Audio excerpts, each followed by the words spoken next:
Good evening. Thank you everybody. Thank you so much. మీకు అందరు తెలిసినట్టే ఇది 85 to 95 మధ్యలో జరిగే కథ. Actually we are not keen on the time also. చాలా సినిమాల్లాగే ఈ సినిమాకి ముందు ఒక డిస్క్లైమర్ రాబోతుంది. ఈ సినిమాలో ఊర్లు, పేర్లు,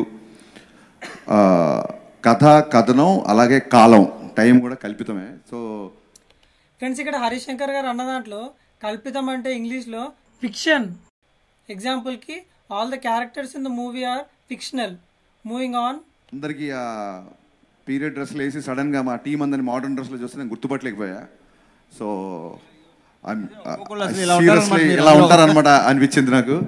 అండ్ థ్యాంక్స్ టు మణిచంద్ర గారు. మీ గురించి చెప్పాలి. 30 days చాలా ఇంపార్టెంట్ ఉన్న క్యారెక్టర్, బట్ కొంచెం ఫూటేజ్ తక్కువ ఉంటుంది. అయినా సరే ఆవిడ 30 days లక్నోలో ఉండి ఈ క్యారెక్టర్ చాలా ఇంట్రెస్టింగ్గా చేశారు.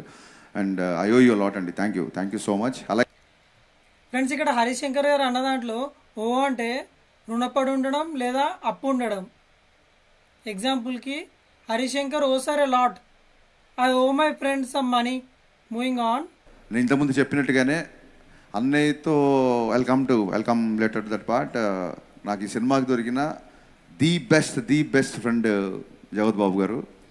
ఫస్ట్ డే ఇంటికి వెళ్ళి కట్ చెప్పినప్పుడు చాలా డైరెక్టర్ యాక్టర్ ఒక సీరియస్నెస్ ఉండింది. సెట్లోకి వచ్చిన first day half day work అయిపోగానే ఐస్ బ్రేక్ అయిపోయింది. ఆ రోజు నుంచి ఫ్రెండ్స్, ఇక్కడ హరీష్ శంకర్ గారు ఐస్ బ్రేక్ అయిపోయింది అన్నారు కదా. బ్రేక్ ద ఐస్ ఇది ఒక ఇడియం. దీనికి 2 meanings ఉన్నాయి. ఫస్ట్ మీనింగ్ కన్వర్జేషన్ స్టార్ట్ చేయడం. పెద్దగా పరిచయం లేని వ్యక్తితో మొహమాటం వదిలేసి కన్వర్జేషన్ స్టార్ట్ చేయడం, అది ఫస్ట్ మీనింగ్. ఎగ్జాంపుల్కి he broke the ice by initiating A conversation with her. Second meaning వచ్చేసరికి ఏదైనా కొత్త లేదా డిఫికల్ట్ సిచ్యువేషన్లో అందరినీ కంఫర్టబుల్ చేయడానికి ఏదైనా ఒకటి చేస్తే దాన్ని కూడా బ్రేక్ ద ఐస్ అనే అంటారు. ఎగ్జాంపుల్కి he crack some jokes at the party to break the ice. Moving on.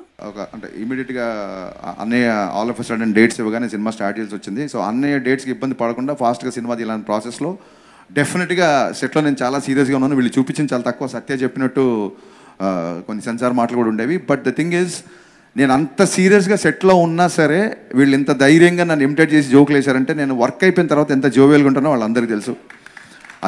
Friends, ఇక్కడ హరీష్ శంకర్ గారు అన్న దాంట్లో జోవియల్ అంటే ఉల్లాసంగా, ఫ్రెండ్లీగా ఉండడం.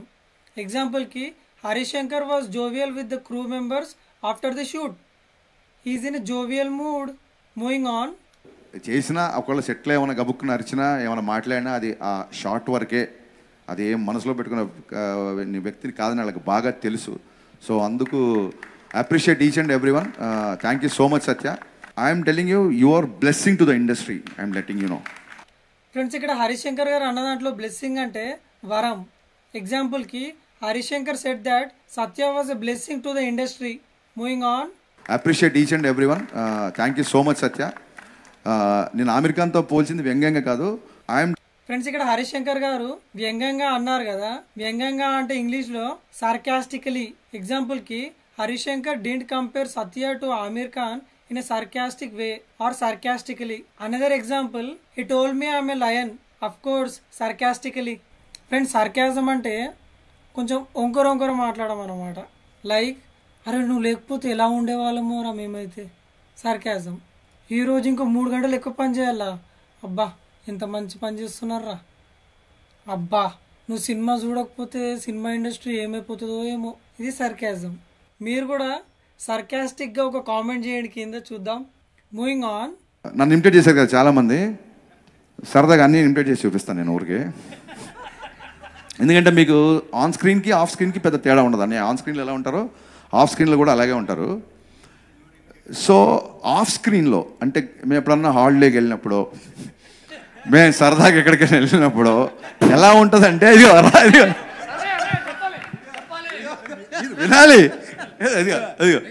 సో ఇదేంటంటే ఎలా ఉంటుందంటే, ఎంత నడక దగ్గర నుంచి అంటే ఎయిర్పోర్ట్కి ఇప్పుడు నేను మచ్చరవి సుబ్బరాజు ఇలా మేము హాలిడేకి వెళ్తున్నప్పుడు అన్నయ్యతో మేము ఎయిర్పోర్ట్కి ఆయన మాకంటే ముందే వస్తాడని తెలుసు. అయినా సరే మేము ఎయిర్పోర్ట్కి పరిగెత్తేసరికల్లా ఆయన ఆల్రెడీ లాంజ్లో కూర్చొని ఉంటారు.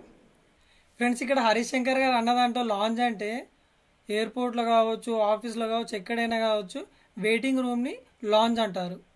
ఎగ్జాంపుల్కి there are lounges in every airport. Yeah friends, that's all for now. Video ఎలా ఉందో తప్పకుండా కామెంట్స్లో చెప్పండి. ఇప్పుడు మీరు నేర్చుకున్న వొకాబులరీ అన్నిటికి కూడా ఎగ్జాంపుల్స్ కామెంట్ చేయండి.